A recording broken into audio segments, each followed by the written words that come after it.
Back to channel कृषि के साथ। इस वीडियो में हम लोग बात करने वाले हैं ग्रेविटेशन के पार्ट 2 के बारे में, जो कि है फ्लोटेशन।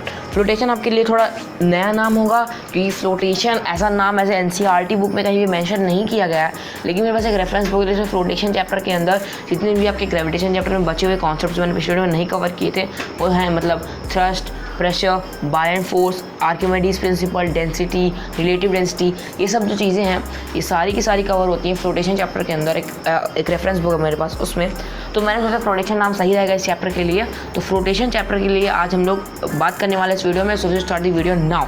सबसे बात कर लेते हैं कि फ्लोटेशन का स्टार्ट कहाँ से होता है। फ्लोटेशन चैप्टर स्टार्ट होता है थ्रस्ट से। तो थ्रस्ट क्या होता है? थ्रस्ट बहुत इजी कॉन्सेप्ट है। कोई भी फोर्स अगर परपेंडिकुलरली किसी सरफेस पे ऐड कर रही है तो हम लोग उसको थ्रस्ट बोल देते हैं।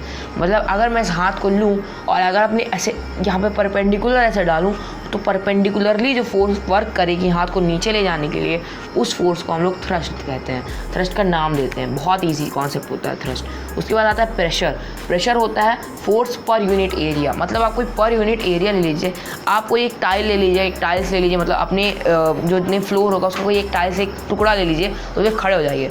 उस पर आप अपने पैरों के द्वारा क्या लगा रहे हो? प्रेशर लगा रहे हो। तो ये एक यूनिट एरिया है, उस पर अपने पैरों के द्वारा फोर्स लगा रहे हो, तो force per unit area is called pressure.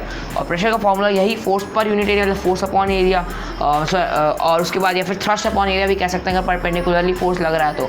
और सबसे अच्छा एग्जांपल इसका मैं देना चाहूँगा, अगर जब हम लोग चलते हैं डेजर्ट के अंदर, तो डेजर्ट के अंदर अपने पैरों से परपेंडिकुलरली फोर्स लगाते हैं थ्रस्ट के रूप में, तो हमारी सैंड कितनी धंस जाती है। लेकिन अगर हम उसको लेट जाएँ तो और लेट के फोर्स लगाएं तो सरफेस एरिया हमारा बढ़ जाएगा, पर यूनिट एरिया फोर्स जो है हमारा कम हो जाएगा, क्योंकि जितना एरिया बढ़ेगा उतना प्रेशर कम होगा।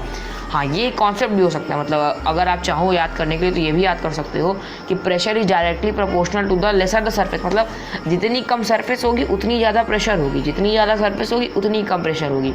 ये सिंपल सी टर्म है कि अगर आप एक सुई की नोक देखते हो, वो ब्लंट साइड से क्यों नहीं डाल देते? आप हमेशा शार्प एज से डालते हो। शार्प एज से इसलिए डालते हो क्योंकि शार्प एज जो होता है छोटी जगह पे स्ट्राइक करता है, और छोटी जगह पे स्ट्राइक करने से प्रेशर जो होता है वो इंक्रीज़ हो जाता है, और इंक्रीज़ हुए प्रेशर से हम लोग ईजिली किसी भी चीज़ में स्ट्राइक कर सकते हैं, और मतलब और किसी भी चीज़ को ज़्यादा एफिशिएंटली प्रेशर लगा सकते हैं।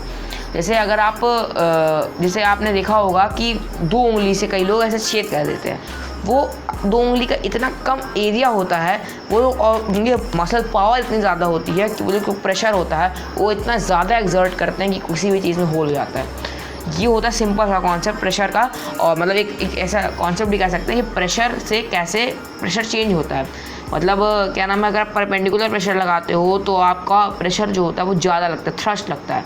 और अगर आप जितना ज़्यादा सरफेस एरिया पे प्रेशर लगा रहे हो उतना ज़्यादा आपका प्रेशर कम होता जाता है। मतलब अगर आप वही प्रेशर इतने सरफेस एरिया में, अगर मान लीजिए मैं बताऊँ, अगर आप वही प्रेशर मेरे हाथ पे लगा रहे हो तो वो प्रेशर कम, मतलब बहुत ज़्यादा होगा। और अगर उतनी अमाउंट का प्रेशर अगर आप किसी बेड पे या फिर किसी पूरी बॉडी के ऊपर लगा रहे हो तो फिर वो प्रेशर जो होगा वो ऑटोमेटिकली कम हो जाएगा। वो फोर्स अगर आप लगाओगे बड़े एरिया के ऊपर तो प्रेशर ऑटोमेटिकली डिक्रीज़ हो जाएगा। इसके बाद हम एक छोटा सा कॉन्सेप्ट आता है, pressure exerted by fluids. Fluids भी प्रेशर एक्सर्ट करते हैं, सॉलिड्स की तरह नहीं करते हैं। सॉलिड जो होता है वो हर मतलब अपने चारों तरफ से प्रेशर एक्सर्ट करता है, लेकिन फ्लूइड्स के जो पार्टिकल्स होते हैं वो डायनेमिक मोशन में होते हैं, मतलब लगातार हिलते डुलते रहते हैं, चलते रहते हैं। सॉलिड्स के पार्टिकल टाइटली पैक्ड होते हैं, लेकिन फ्लूइड्स के पार्टिकल डायनेमिक मोशन में होते हैं। इसलिए फ्लूइड जो प्रेशर एक्सर्ट करता है वो अपनी कंटेनर्स की वॉल्स पे करता है।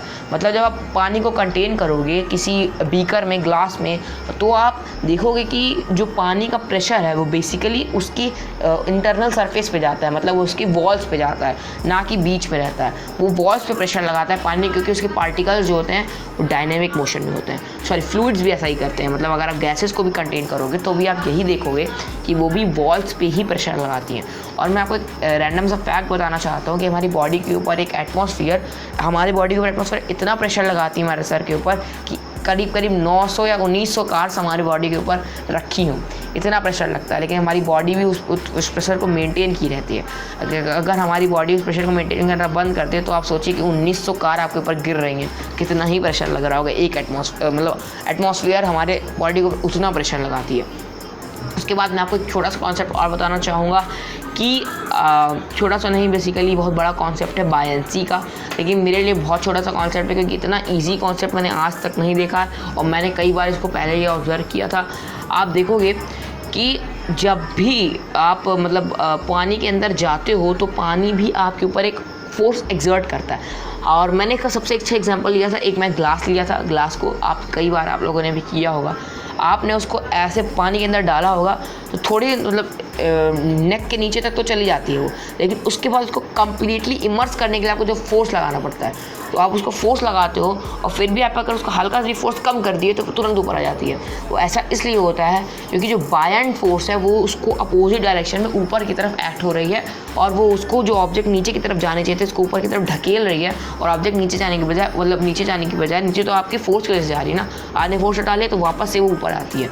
यही होता है बायंट फोर्स। ज़्यादा कठिन कॉन्सेप्ट नहीं है, ज़्यादा लंबा कॉन्सेप्ट भी नहीं है कि जब भी कोई ऑब्जेक्ट पानी के अंदर जाती है तो पानी भी उस पर एक फोर्स लगाती है जो कि एग्जैक्ट सेम तो मैं नहीं कह सकता, डेंसिटी पे डिपेंड करता है कि कितना फोर्स लगाती है बायंट फोर्स, लेकिन बायंट एक फोर्स ज़रूर लगाती है। पानी आपकी हर एक ऑब्जेक्ट के ऊपर जो उसके ऊपर सिंक उसके अंदर जाने की कोशिश करता है उस पर पानी फोर्स लगाती है। अब एक कॉन्सेप्ट ये है कि फोर्स तो लगाती है लेकिन आयरन नेल अगर हम डालें तो डूब जाती है, कॉर्क डालें तो नहीं डूबती है। ऐसा क्यों होता है? क्योंकि ये डिपेंड करता है फिर डेंसिटी पे कि जिसकी डेंसिटी पानी से ज़्यादा हुई वो डूब गया, जिसकी डेंसिटी पानी से कम हुई वो तैर गया, और जिसकी डेंसिटी पानी के बराबर हुई वो ना डूबा ना तैरा, बस सरफेस पे रह गया। ये सिंपल सा कॉन्सेप्ट है। फिर से एक बार रिपीट कर देता हूँ, जिसकी डेंसिटी पानी से ज़्यादा हुई वो डूब गया, जिसकी डेंसिटी पानी से कम हुई वो तैर गया, जिसकी डेंसिटी पानी से कम नहीं हुई ना ज़्यादा हुई वो स्थिर रह गया, ना गया ना तैरा। तो डेंसिटी क्या होता है? आप डेंसिटी आपके लिए एक नया टर्म होगा, ज़्यादातर लोग पढ़े होंगे लेकिन डेंसिटी जानते नहीं होंगे।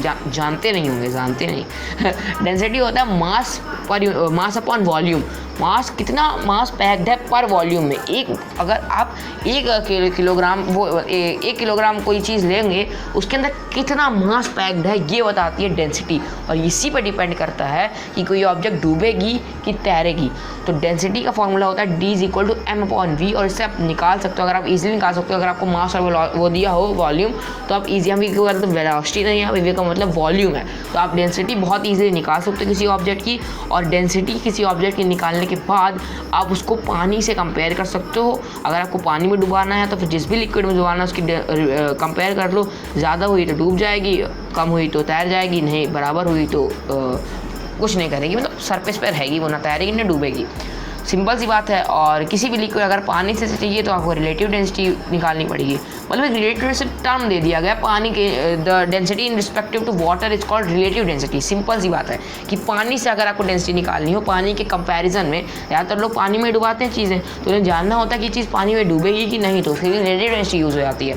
कि रिलेटिव डेंसिटी आपको सिंपली ये बता देती है कि पानी के जो वो है डेंसिटी है उससे आपके ऑब्जेक्ट की डेंसिटी को रिलेटिव करके आपको बता देती है कि क्या आपकी डेंसिटी आई है, उसको बोलते हैं रिलेटिव डेंसिटी। वो अगर 1 से कम हुई तो आपकी ऑब्जेक्ट तैरेगी, 1 से ज़्यादा हुई तो ऑब्जेक्ट आपकी डूबेगी, और अगर 1 हुई तो ऑब्जेक्ट आपकी ना डूबेगी ना तैरेगी।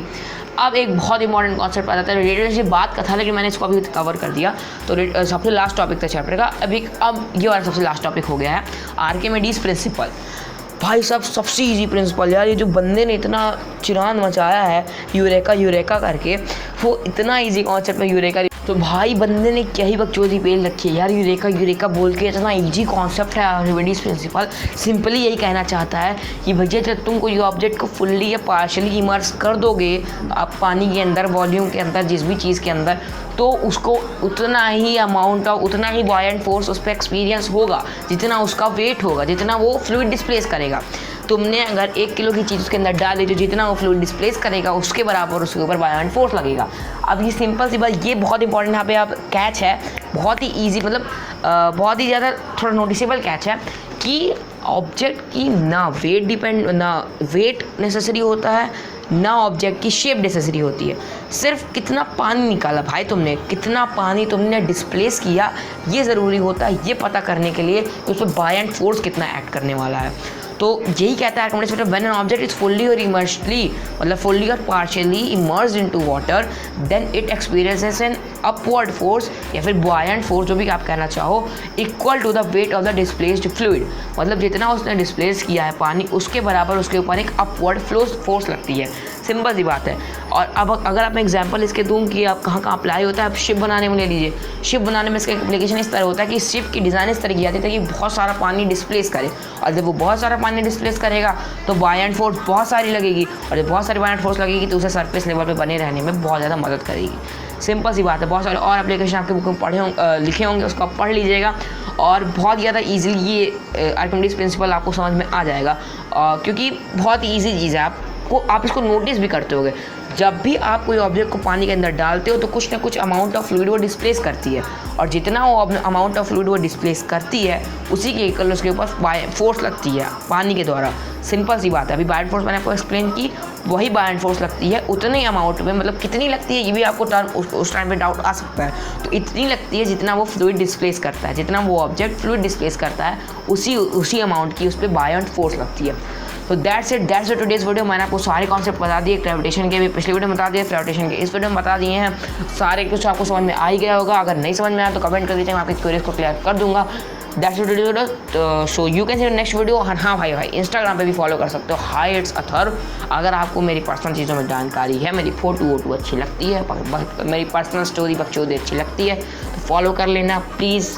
ओके डन बाय, और इन्जॉय द लाइव ब्रो, क्योंकि कोहली ने 71st मार दी है और everything is back to normal.